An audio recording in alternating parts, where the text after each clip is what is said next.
Everyone, welcome to NCERT easy explanation. आज की इस वीडियो में हम बात करने वाले हैं फंक्शन ऑफ ट्यूब्यूल्स।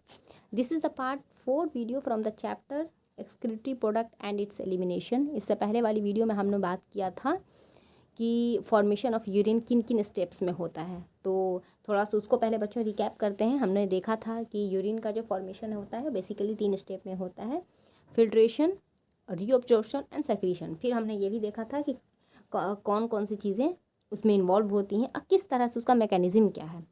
तो ये था हमारा लास्ट वीडियो में हमने यही डिस्कस किया था। आज की इस लेक्चर में हम बात करने वाले हैं कि ट्यूब्यूल का फंक्शन क्या क्या है।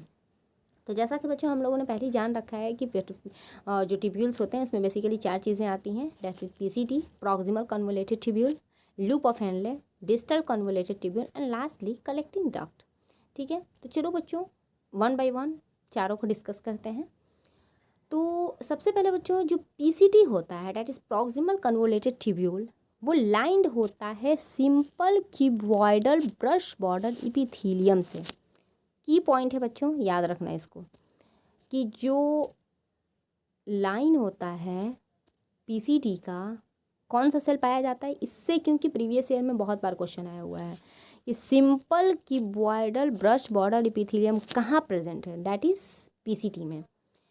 क्यों प्रेजेंट है? क्योंकि ये सरफेस एरिया को इंक्रीज़ करवाता है रीअब्जॉर्प्शन के लिए। क्योंकि रीअब्जॉर्प्शन कहाँ पे हो रहा था, याद करो पिछला लेक्चर ट्यूब्यूल्स में हो रहा था, तो इसलिए सरफेस एरिया को इंक्रीज़ करवाने के लिए ये यहाँ पे प्रेजेंट है।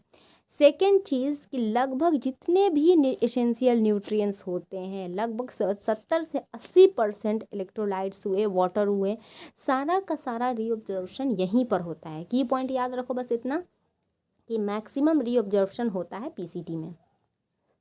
Okay, PCT also help to maintain the pH. इसके अलावा पीसीटी क्या करता है, तो ये पीएच और आयोनिक बैलेंस को भी मेंटेन करने में हेल्प करता है। ठीक है, क्लियर? कैसे? Selective secretion of the hydrogen and ammonia ion की वजह से। Okay, now the second point that is loop of Henley. Loop of Henley क्या करता है, तो यहाँ पे देखो बच्चों मिनिमम रीअब्जॉर्प्शन होता है, याद करो पीसीटी में सबसे ज़्यादा और लूप ऑफ हेनले में सबसे कम reabsorption. In its ascending limb reabsorption सबसे कम होता है कहाँ पर, असेंडिंग लिम्ब में। इसमें मैंने जब लूप ऑफ हेनले पढ़ाया था, तो नेफ्रॉन जब पढ़ाया था, तो मैंने बताया था कि देखो इस तरह से नेफ्रॉन का स्ट्रक्चर था, ये इस तरह से था, फिर ये लूप ऑफ हेनले था, फिर इस तरह से ये डीसीटी था, इस तरह से कलेक्टिंग डक्ट था। तो ये हमारा पीसीटी था, ये लूप ऑफ हेनले था, ये हमारा डीसीटी था। ठीक है, तो ये हमारा जो पीसीटी है, सॉरी लूप ऑफ हेनले है, इसका ये वाला डिसेंडिंग लिम्ब था, ये वाला असेंडिंग लिम्ब था। तो यहाँ पे इस एरिया में सबसे कम रीअब्जॉर्प्शन होता है। ठीक है, हालांकि इन दिस रीजन प्ले करता है important role in the maintenance of high osmolarity. Osmolarity को मेंटेन करने का सबसे ज़्यादा काम कहाँ पर होता है, यहीं पर। The descending limb of loop of Henle is permeable to water. क्या मतलब हुआ, तो ये जो नीचे आ रहा था ना इस तरह से, ये वाला, तो ये वाला जो है वो परमिएबल होता है वाटर के लिए, लेकिन लगभग इम्परमिएबल होता है इलेक्ट्रोलाइट्स के लिए। क्यों होता है ऐसा? क्योंकि देखो बच्चों अभी आगे लेक्चर में तुमको मिलेगा क्यों ऐसा होता है। यहाँ पर रफ एक आइडिया ले लो कि जैसे जैसे नीचे आता है ना, यहाँ पे कंसंट्रेशन ऑफ मतलब कंसंट्रेशन बढ़ने लगता है, लास्टली यहाँ पे 1200 हो जाता है। तो जैसे जैसे नीचे आएगा तो जाहिर सी बात है इधर भी ज़्यादा है, इधर भी ज़्यादा है, तो इलेक्ट्रोलाइट तो वेरी करेगा नहीं, सिर्फ क्या करेगा, वाटर ही ना मूव करेगा, क्योंकि नीचे में वाटर कम होता है, ऊपर में ज़्यादा होता है।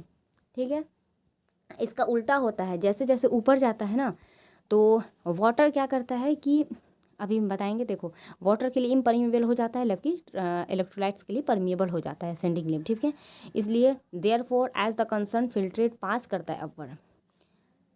ठीक है, now the third is that is distal convoluted tubule that is DCT. यहाँ पे कंडीशनल रीअब्जॉर्प्शन होता है। तीनों चीज़ याद रखना बच्चों। सबसे पहले ये याद रखो कि सबसे ज़्यादा रीअब्जॉर्प्शन कहाँ पे हुआ, पीसीटी में। सबसे कम कहाँ पे हुआ, लूप ऑफ हेनले के असेंडिंग लिम्ब में।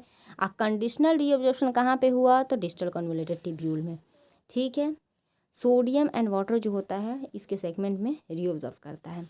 DCT is also capable of reabsorption of bicarbonate and selective secretion of hydrogen and potassium and ammonia to maintain pH and sodium potassium balance।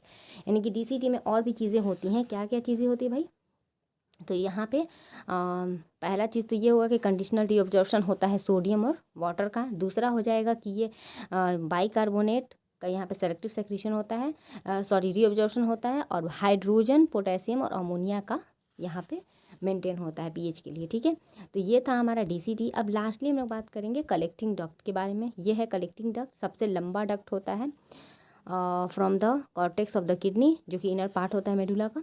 Large amount of water could be reabsorb from this region. यहाँ से बहुत लंबा ज़्यादातर water यहाँ पे observe हो जाता है। पहली चीज़ तो ये याद रखो, large amount of water reabsorb in this concentrated urine. The segment allow passage of a small amount of urea for the medullary interstitium to keep up the osmolarity. Osmolarity को मेंटेन करने के लिए यहाँ पे यूरिया का भी कुछ amount जाता है। It also play A role of maintenance of pH. यहाँ पे पीएच और आयोनिक बैलेंस को भी मेंटेन किया जाता है। कैसे होता है भाई? तो सोडियम और पोटेशियम का यहाँ पे सोडियम और पोटेशियम इस चीज़ में हेल्प करता है। तो this is all about what, this is the figure. ये देखो, ये हमारा लूप ऑफ हेनले हो गया, ये हमारा बॉमेंस कैप्सूल, ये डीसीटी और ये पीसीटी और ये डीसीटी। ये हमारा कलेक्टिंग डक्ट हो गया। और यहाँ पे जैसे जैसे नीचे आएगा पानी का रीअब्जॉर्प्शन तो होगा, लेकिन इलेक्ट्रोलाइट्स का नहीं होगा। ऊपर जाएंगे तो पानी का नहीं होगा, लेकिन इलेक्ट्रोलाइट्स का होगा। उसके अलावा ये सारा वही चीज़ लिखा हुआ है जो टेक्स्ट में था। तो this is all about this point of view. तो मिलते हैं अगले वीडियो में, that is going to be mechanism of concentration of filtrate. Video अच्छी लगे तो लाइक, शेयर एंड सब्सक्राइब।